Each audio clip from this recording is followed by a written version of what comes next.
GM কাদেরের দল, জাতীয় পার্টি এরশাদের দল, ভয় আল্লাহ কাছে দুনিয়ার কাউকে ভয় পায় না। এরা ন্যায় নীতির দল, জাতীয় পার্টি মানি ন্যায় নীতির দল। এরা কোনোদিন অন্যায় করে না, অন্যায়কে প্রস্তুত না। আমরা জাতীয় পার্টি করি, ন্যায় নীতির ভাবে করি। এই দল সারা পৃথিবীর মধ্যে সবাই 1 নম্বর ঘোষণা করছে। কারা করছে বলে আপনার কাছে মনে হচ্ছে? পুলিশ 1 নম্বর পুলিশ। এটা আমার মনে হয় পুলিশ বাহিনীর চক্রান্ত থাকতে পারে। বলে কেন এই শান্তিপূর্ণ মিটিং এ, শান্তিপূর্ণ মিছিলের ভিতরে আমরা এই বেলা আতঙ্কিত হামলা কে করবে? অবশ্যই তো পুলিশ, আপনার পুলিশও জড়িত থাকতে পারে। তাহলে পুলিশ বাহিনী কোথায়? আজকে আইন শৃঙ্খলা বাহিনী কোথায়? পুলিশ বোম পটকেল মারতেছে পুলিশ। হ্যাঁ, সরাসরি পুলিশ বোম পটকেল মারতেছে। পুলিশ বোম পটকেল মারতেছে। পুলিশেরা পেতেছে।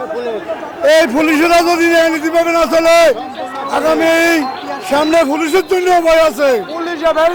এই বাংলাদেশে পুলিশ 1 নম্বর। এই শান্তিপূর্ণ মিটিং, শান্তিপূর্ণ মিছিল শান্তিপূর্ণ ভাবে চলছে।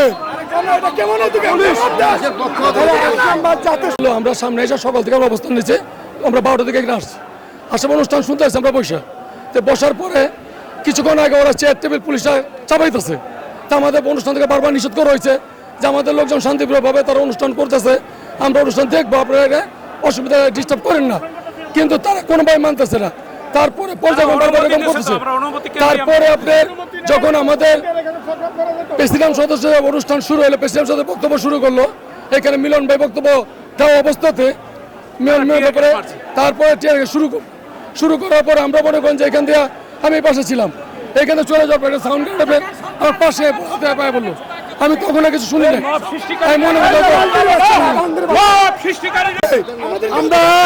আমরা এত শান্তিপূর্ণ মিটিং করতেছি, আমাদের একটা নেতা কর্মী একটা লাঠি নয়। আমরা আল্লাহকে স্মরণ করি, ন্যায় নীতিভাবে আমরা এই মিটিং করতেছি। জাতীয় পার্টিতে সারা বাংলাদেশের মানুষ জাতীয় পার্টির আতঙ্ক মনে করে। জাতীয় পার্টির মধ্যে সন্ত্রাসী নাই, চাঁদাবাজি নাই, জাতীয় পার্টির মধ্যে শান্তি শৃঙ্খলা আছে। আমাদের কাছে কোনো দল ভেদাভেদ নাই। আমরা জাতীয় পার্টির লোক এক বেলা চা খাইলে অন্য সাধারণ একটা লোকেরও আমরা 1 বেলা চা খাবাই। আমাদের কাছে কোনো ভেদাভেদ নাই। আমরা প্রায় 1/2 শতাধিক নেতা আহত হয়েছে। তাদের চিকিৎসার জন্য আমরা হসপিটালে নিয়ে যাওয়ার জন্য আমরা তাদের কাছে গিয়েছিলাম। এই পুলিশ বাহিনী তাদের চিকিৎসা পর্যন্ত করতে দেয়নি। অশালীন স্লোগান বা কোনো হুমকি ধামকির কোনো স্লোগান দেয়নি। শান্তিপূর্ণভাবে এই প্রোগ্রামটি হচ্ছিল। এই ধরনের কাজ করেছে এনসিপি। যদি প্রোগ্রামের আমি বলি, এনসিপি যদি প্রোগ্রাম করতে পারে, জামাত যদি প্রোগ্রাম করতে পারে, বিএনপি যদি প্রোগ্রাম করতে পারে, আমরা পারবো না। আমরা কেন পারবো না? জাতীয় পার্টি একটি নিবন্ধিত রাজনৈতিক দল, নিবন্ধন আছে এবং এই দলের দীর্ঘ 9 বছর রাষ্ট্র পরিচালনা করার অভিজ্ঞতা আছে। আর এই এনসিপির তো নিবন্ধনে নেই, তারা কিভাবে প্রোগ্রাম করে?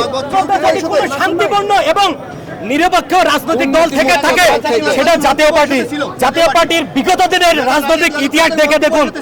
জাতীয় সরকারের ফ্যাসিস্ট, নতুন ফ্যাসিস্ট সরকারের আমরা পদত্যাগ চাই। এই সরকারের দ্বারা কিছুই সম্ভব না। হচ্ছে ইসরায়েলের চর, তা সে ফিরে এসে বিভিন্নভাবে সরকারকে ম্যানেজ করেছে। আমরা মনে করি যে সরকারকে ম্যানেজ করেই আজকের এই আক্রমণটা করা হয়েছে এবং আমাদের শান্তিপূর্ণ এই আক্রমণটা দেশের মানুষ কোনো সময় মেনে নেবে না। আমরা জাতীয় পার্টি শান্তিপূর্ণ একটি দল এবং এই দল অতীতে সব সময় নির্বাচনে অংশগ্রহণ করেছে। আগামী যে নির্বাচন সরকার ঘোষণা দিয়েছে, সেই নির্বাচনে যাতে আমরা অংশগ্রহণ করতে না পারি, এই কারণেই একটি পরিকল্পিতভাবে আমাদেরকে নির্বাচন থেকে সরিয়ে রাখার জন্য এই আক্রমণ করা হয়েছে।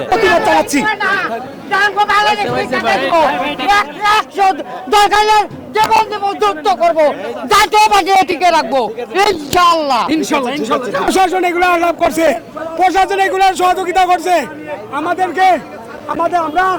আমি ছাত্রজন একজন পল্লীবন্ধুর কর্মী হিসেবে, পল্লীবন্ধুর সৈনিক হিসেবে বাংলাদেশ সেনাবাহিনীর প্রধানকে